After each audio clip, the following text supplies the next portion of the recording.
welcome back. I'm here to do a weekly reading, and welcome to those that are new to the channel as well. So we're going to take a look at the week's energies, May 6th through the 12th.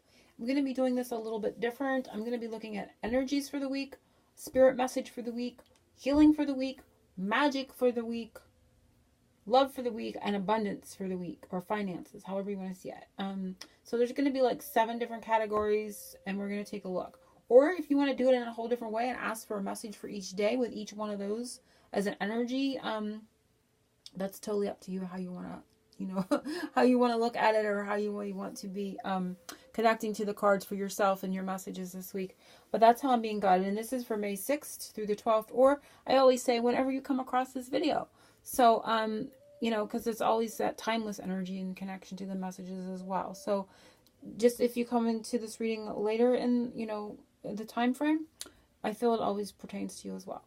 So let's get started with the week. So we're going to start with the energy of the week. So what is the energy for this week? And I like to think that this one's going to be an energy we can capitalize on, something we can look at either accentuating or healing, seeing it in a healing way, something that is going to help us move forward more easily for the week. The next one is going to be, I'm going to just shuffle and put them up here. Next one is a spiritual message for the week. And this is from the Blue Angel Oracle. I will be reading from the book for this one. So this is a spiritual message for the week of May 6th through the 12th as well. And I feel it's this one. Next one is a heal yourself reading cards. And it's a healing message for the week of May 6th through the 12th. We're going to see what could be healed, or something that you may want to look at healing, or maybe be healed in this upcoming week.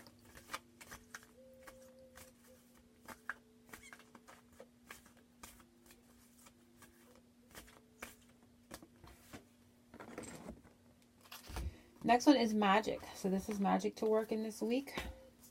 Or it may be an area where you see magic. You may see something very magical.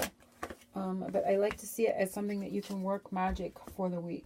Love, romance angels. So we're going to see what comes up for your love life for the week of...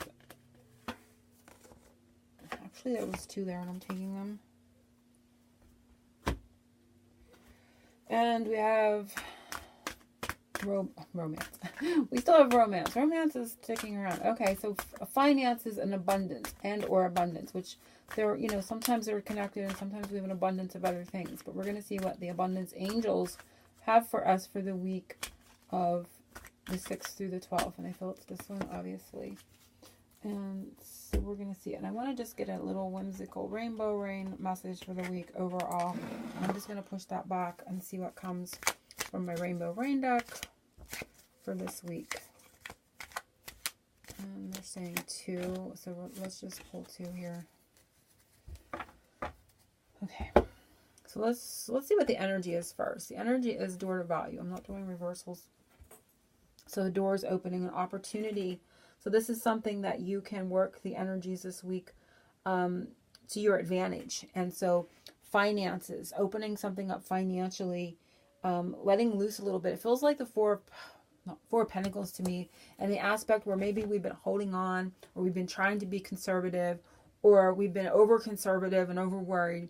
There's a need here to kind of let go a little bit, let go of the reins, or the energy just kind of shifts for you, and you notice it this week where money is flowing more easily, but it's in an advantageous situation. It's not going to be something that is going to be in a negative. It's going to be in a more positive aspect. So to help your energy, if you've been holding on too tight, let loose a little bit if you can, possibly. It can even be in your mind frame. It doesn't mean you have to go out and spend thousands of dollars or a lot of money this week. It's just a thought. You may think, wow, maybe I would, benefit from doing this, or investing. I'm hearing invest a little bit in yourself this week. So you may want to put aside a little bit of money to save up for a spiritual course, or maybe you want to go and treat yourself. When you show that energy to the universe, it shows it back to you in like kind. So I feel like there's a like kind of an aha moment in regards to that. But you're going to see finances, doors to value is important for you this week, and it's going to be an energy that you can use to your advantage. So we're going to move on. So the next one is the spiritual message, and I will be reading from the book, I believe, for this one, and it is Shambhala. Oh, I love that. Golden Age. And it is number 2, which is, again, partnership. And we did have 2 for the romance card. So let me just read from the book. And I love how she is coming together and forming into the tree that has a little heart above her head. I don't know if you can see that there. But I want to read from the booklet. It says, you are entering a period of creativity and abundance, which is the first card, was the door opening. This card signifies a golden future which is soon to unfold. You will have many wonderful experiences accompanied by feelings of deep fulfillment and peace. This is a creative and most positive time through which you express and manifest your inner vision. Keep focused on your dreams and they will manifest. You shall feel inspired and your positive energy will inspire others too. Express the love and creativity that is within your heart and you will experience great joy. At times it will seem as though heaven has truly descended upon earth. Ooh, I love that. And the affirmation and the phrase here is, my soul is a sacred space through which I create endless abundance. My thoughts and ideas are not restricted by time or space. So wow, that is a very powerful spiritual message for everyone this week. And I just love the visual here. Okay, so the next one is the healing message, and I was burning Palo Santo over here, and I got it on my finger. So the next one is the healing message for the week, and what it will be healing, and it's, how teachable are you? Number 9. So are you open, like that door opening, or are you closed to learning something new? And she's looking at the violin there.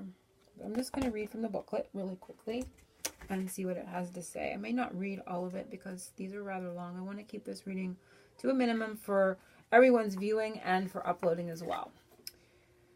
Are you open to learning new things in your life? How high is your desire to let go of judgment, doubt, negativity, and self-sabotage? And self-sabotage is so big. You know, when you want to learn something new, and you know that little voice in your mind says, "Oh, you can't do that. You're not coordinated enough, you're not talented enough, you know, there's others that are already doing that and doing it so well, what could you possibly add?" You know, it's that negative voice. So that's the self-sabotage. And it says, what are some of your favorite things to do? Is it to go watch TV, go shopping, play golf, drink, gossip with your friends? Are you willing to give up those things up in order to create time to learn something new? Are you sick and tired of being sick and tired? What is your willingness to really apply what you learn? You might be learning many new things, but resistant to change. Every time you begin to think, I already know this, I've heard it before, this doesn't apply to me, your ability to learn diminishes enormously, and it is at this point you become virtually unteachable without realizing it. Unless you apply what you have learned in your life, you really won't know. You really won't know it. This card is beckoning you to not only be open-minded, but to take specific action towards change. It says to create change, you need to start with something small, like the way to pour your tea. Eventually, you will change your habit. This builds confidence as you start working towards the big changes you need to make. So it's talking about taking baby steps towards change. But I really feel like the message that popped for me was the self-sabotage, where we tell ourselves that we can't do that, we're not talented, there's many other people doing it, what can you add? You know, you kind of talk yourself out of it. So healing the energy of talking yourself out of doing something that you would really enjoy. She's looking at that violin, and she knows that, you know, doing that she would bring peace to her inner self and to her soul, but then her mind is talking her out of it. She's in a darker space about it because, you know, that energy is telling her it's not going to, you know, work out, or you're not going to be able to do that. So it's healing that energy of being able to learn something new and not allowing your self chatter to stop you. So the next one this week is the magic that is going to be beneficial to work, and it is imagination. And I love this one because it says so much, doesn't it? Look how beautiful. It's like the new moon is there in the background. It looks like new moon energy. It's reminding me of my new moon reading, actually, that I just did. New moon in Taurus. Number 5. So that number 5 is coming up. So working that new moon, I'm not plugging my readings, but I would go back to the reading I just uploaded last night, my new moon in Taurus reading, and watch it, because it's talking about that, planting the seeds of letting go, because you can see, it was like what energy to plant in that new moon was letting go. And the first card was letting go. And you can see it here. It's, you know, her hands are in the stream. They've kind of come together in the open position, which allows them to receive as well when your hands are closed, like this Four of Pentacle feeling that I had. If everything's closed, you can't receive. So this week's advantageous energy is to open up a bit so you can also receive. When you let go, you can receive. It's opening that hand, kind of letting go, like opening up to receive, but also in that letting go, you can also receive. There's a even exchange of flow here. And it is talking about my reading of 5 May's new moon, because you can see the new moon symbology there. But I'm going to read a tiny bit from the book. I know I say that and then I end up reading it all. The imagination is so powerful that to have its power working for you is a true blessing. So to help you do this, cast the spell and let the power of imagination be one of your most powerful allies each and every day. It will work to bring happiness, peace of mind, courage, prosperity, and a great deal more color and excitement into your life. It says, if you have chosen this spell, it's entirely possible that you heard the quality of imagination being derided when you were a child. Imagination is, as Einstein said, more important than intelligence. Imagining is a way that we create our world, see our futures, and understand our dreams, yet some people are frightened by it. So it's talking about that, but it's also talking about doing this on a new moon time frame. So I still feel this has to do with my reading of the new moon in Taurus. I would go and watch that reading and really plant the seeds of letting go, and also, of course, opening up, because in letting go, you have to let go of something. Your hand opens, and then it's in that even exchange of receiving too. So there is definitely something coming with that. The next one is our love lives, which had 2 cards for the week, and I almost said the month. And so it is soulmates. Yes, this is your soulmates, if you've been questioning that. And we have let go of control issues. Allow the situation to unfold naturally.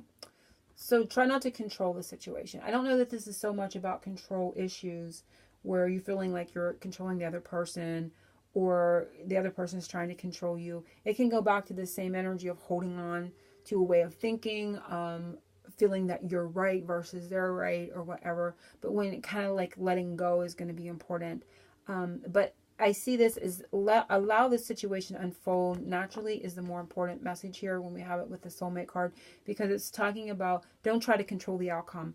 Don't try to foresee how this could or could not. You're talking yourself out of how would this ever happen, because Spirit is got the bigger plan. They got a bigger plan than your mind can even imagine, which is kind of funny. But it's talking about that. So don't try to control the outcome. Don't try to control the time frame, they're saying. Don't try to control the thing. But just know that this is your soulmate. Yes, this is your soulmate. But try not to. You can see he's sitting here thinking. He's got a book. He's got paper. He's trying to figure this out. Nothing's coming together. But you can see the angels are here. And they are overseeing it. So it's not like, you're going to miss something if you let go. But there's a need here to let things unfold naturally is what they're saying. So I'm going to let that sit for the week, and we're going to move on to the abundance angels and what they have for you for finances this week and their message, and it's let go of guilt. So there's a lot of letting go in the energy of this moon and this week. Let's see. When you allow your light to shine brightly, you inspire others. Forgive yourself for what you think you've done or not done, and trust that God loves you unconditionally for who you are. Learn and grow from past mistakes instead of berating yourself for them. And it's interesting because I see that clock there, and it is also black, which reminds me again of the new moon phase. So it's time in this new moon to let go, to let go of how you think things are going to unfold, to let go of any guilt that you may have around a situation or shame, any unforgiveness for yourself or others. There's a lot of letting go. And in that reading, it was also about guilt and not guilt, but grief and sorrow. And that can go along with, feeling grief for how things didn't play out the way you thought they were going to play out. But doesn't mean that they're not going to play out well. You just in that formidable of energy of the 5 where it's changing right now. In the midst of all that one world change, you're not able to see how it is going to come together. So have that faith, have that trust. And I'm going to put that there, and we're going to go to the 2 little messages we have for the week, and we're going to end this reading. So it's interesting how this came up, and it is secure. So there is security. This, for me, really talks, it looks like a home, a window. So it could be home security. It can be the energy of home or something to do with a home. And we have unconditional love, which I love how we're going to end this reading, because we have the dog energy, which is unconditional love. It is loyalty.